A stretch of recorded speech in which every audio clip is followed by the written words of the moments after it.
తాకట్టులో ఉన్న బంగారాన్ని విడిపించి ఆ రోజున్న మార్కెట్ ధర కట్టి మిగిలిన డబ్బును మీకు అందిస్తుంది కొమ్మూరి గోల్డ్.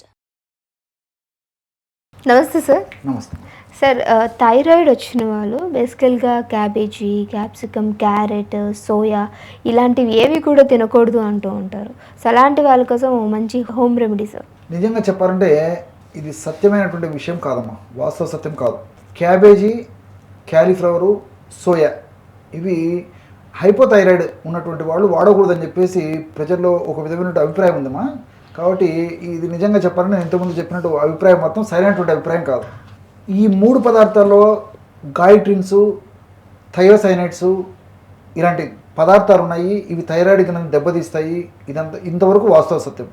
కానీ క్యాబేజీ మనం పచ్చి తినం, తర్వాత క్యాలీఫ్లవర్ మనం పచ్చి తినం, బీన్స్ పచ్చి తినం. సో వేరే ఫామ్లో ఉడకబెట్టి కానీ ఇంకొక పద్ధతిలో తయారు చేసుకున్నప్పుడే ఇవి తీసుకుంటాం.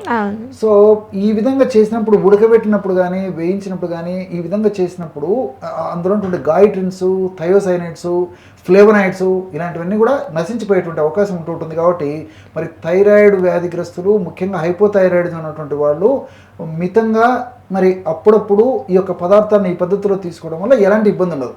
ఎందుకంటే చాలామందికి సరైన అభిప్రాయం లేకపోవడం చేతనే ఇంత వివరంగా చెప్పాల్సిన పరిస్థితి ఏర్పడింది.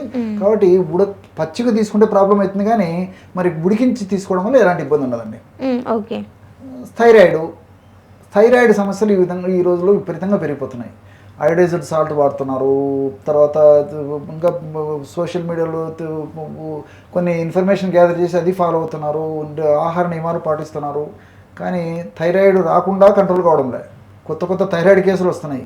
ఉన్నటువంటి థైరాయిడ్ కేసులు కూడా 100లో దాదాపు 80% మంది, 90% మందిలో సమర్థవంతంగా కంట్రోల్ కావడం లేదు. వాస్తవ సత్యాలు కదండి ఇవన్నీ నేను చెప్పినవన్నీ. సో దీనికి 1,00,000 కారణాలు. ఉదాహరణకి ఇప్పుడు హైపోథైరాయిడ్ ఉంది. హైపోథైరాయిడ్ ఉన్నప్పుడు వెయిట్ పెరిగిపోతుంటారు. అదేవిధంగా బయటకు సంబంధించిన సమస్యలు వస్తుంటాయి, హెయిర్ ఫాల్ అయిపోతుంటుంది. అదేవిధంగా ఈ చర్మానికి సంబంధించిన గరుకుగా ఉండడము, చలికి తట్టుకోలేకపోవడము, మోషన్ సరిగ్గా రాకపోవడం, ఇలాంటి అనేక సమస్యలు కలుగుతుంటాయి థైరాయిడ్ సమస్య వచ్చినప్పుడు. ఆ థైరాయిడ్కు సంబంధించి మనం మందులు వాడినప్పటికీ, థైరాయిడ్ కంట్రోల్ ఉన్నప్పటికీ ఈ సమస్యలు తగ్గడం లేదు. ఎంతమంది మేము చూస్తుంటాం కదండి. దీనికి 1,00,000 కారణాలు. వాళ్ళు పాటించేటువంటి విధి విధానాలు సరిగ్గా లేకపోవడం కానీ ఇతర అనేక రకాల కారణాల వల్ల జరుగుతుంటుంది అనమాట. కాబట్టి ఈ విధంగా ఈ థైరాయిడ్ కంట్రోల్ కావడం. అదేవిధంగా హైపర్ థైరాయిడిజం. సో థైరాయిడ్ గ్రంథి ఎక్కువగా ఉత్పత్తి కావడం వల్ల కూడా కొన్ని లక్షణాలు వస్తుంటాయి.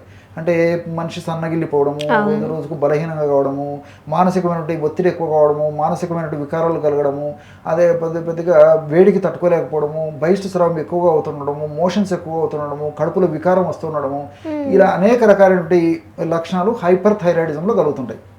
ఆధునిక వైద్యంలో రెండు సమస్యలకి వేరు మెడిసిన్స్ ఉంటాయి. కానీ ఆయుర్వేద వైద్య విధానంలో ఒకటే మెడిసిన్. అది ఆయుర్వేదం యొక్క ప్రత్యేకత. సో థైరాయిడ్ గ్రంథి ఎక్కువగా పనిచేసినా నార్మల్గా తీసుకొస్తుంది, థైరాయిడ్ గ్రంథి తక్కువగా పనిచేసినా నార్మల్గా తీసుకొస్తుంది. సో థైరాయిడ్ గ్రంథి ఆ వయసుకు తగినట్టు, ఆ బరువుకు తగినట్టు, ఇతర పరిస్థితులకు అనుగుణంగా ఏ పద్ధతిలో హార్మోన్ ఉత్పత్తి చేసి జీవనక్రియలను సమర్థవంతంగా నిర్వహించి శరీరాన్ని ఆరోగ్యవంతంగా ఉంచాలనో ఆ పద్ధతిలో ఆయుర్వేదం మందులు వాడుకోవడం వల్ల అలాంటి మంచి ఫలితాలు కలుగుతాయి అన్నమాట. అంటే థైరాయిడ్ గ్రంథుల యొక్క లోపాలను సరిదిద్దేసి చక్కగా పనిచేసేటట్టు, సమర్థవంతంగా పనిచేసేటట్టు ఆయుర్వేద మందులు ఉపయోగపడతాయి.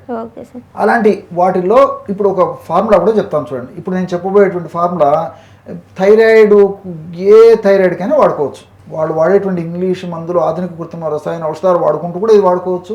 ఆ యొక్క పరీక్ష చేయించుకున్నప్పుడు మరి నార్మల్గా క్రమక్రమంగా వచ్చే సందర్భాన్ని బట్టేసి క్రమక్రమంగా ఇంగ్లీష్ మందుల డోసు కూడా తగ్గించుకొని కూడా ఈ యొక్క మందును కొనసాగించుకుంటే సరిపోతుంది అనమాట. కాబట్టి ఆ యొక్క ఔషధం ఎలా తయారు చేసుకోవాలంటే త్రికట్టు చూర్ణం అని చెప్పేసి మార్కెట్లో దొరుకుతుంది. త్రికట్టు చూర్ణం, పిప్పళ్ళు, మిరియాలు, శొంఠి ఈ యొక్క త్రికట్టు చూర్ణాన్ని ఒక 30 గ్రాములు తీసుకోవాలి. అదేవిధంగా కాంచనార బెరడు చూర్ణం అని చెప్పేసి మార్కెట్లో దొరుకుతుంది. కాంచనార బెరడు చూర్ణం, దేవకాంచనం చెక్క యొక్క చూర్ణం, అది మనకు మార్కెట్లో దొరుకుతుంది. అదొక 10 గ్రాములు కలుపుకోవాలి. మూడవ పదార్థంగా ధనియాలను కాస్త వేయించేసి చూర్ణంలాగా తయారు చేసుకొని అదొక 10 గ్రాములు కలుపుకోవాలి. త్రికట్టు చూర్ణము, కాంచనార బెరడు చూర్ణము, ధనియాల చూర్ణము, ఈ 3 పదార్థాలు. త్రికట్టు చూర్ణం 30 గ్రాములు అయితే ఈ 2 పదార్థాలు 10 గ్రాముల చొప్పున కలిపేసేయాలి. ఈ 3 పదార్థాలు బాగా కలిపేసి ఒక గాజు సీసాలో నిల్వ ఉంచుకొని రోజు ఉదయం పూట పరిగడపన కానీ లేకపోతే ఆహారానికి ఒక 10 నిమిషాల ముందు కానీ ఒక 1/2 టీ స్పూన్ ఈ యొక్క ఔషధాన్ని తగినంత తేనెతో కానీ లేకపోతే తేనె వాడకూడనటువంటి వాడు ఎవరంటే కాస్త నీళ్ళలో కనుక తీసుకోవచ్చు అనమాట.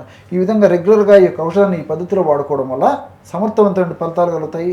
థైరాయిడ్ సంబంధించినటువంటి రెక్టిఫికేషన్ బాగా జరిగేసి థైరాయిడ్ గ్రంథి సమర్థవంతంగా పనిచేస్తుంది. మరి థైరాయిడ్ గ్రంథి వల్ల కలిగేటువంటి ఇలాంటి అనేక రకాలైన ఇబ్బందులు కూడా తొలగిపోయేటువంటి పరిస్థితి ఏర్పడుతుంది. కాబట్టి చక్కగా అందరూ వాడుకోదగ్గ దివ్యమైనటువంటి ఔషధాల్లో ఇది కూడా ఒక ఔషధం అని చెప్పుకోవచ్చండి. ఓకే సార్, అంటే దీంతో పాటుగా మనం తీసుకునే ఆహారపు అలవాట్లు ఏ విధంగా మార్చుకోవాలి? ఓకే, దీనికి ముఖ్యంగా ఏంటంటే అయోడైజ్డ్ సాల్ట్ మితంగా వాడుకోవాలి. మనము 5 గ్రాముల సాల్టే వాడుకోవాలి. అలా కాకుండా మరి సాల్ట్ వాడుకోవడం తప్పైతే అయోడైజ్డ్ సాల్ట్ వాడకుండా ఎక్కువ ప్రమాణంలో వాడుకోవడం తప్పు.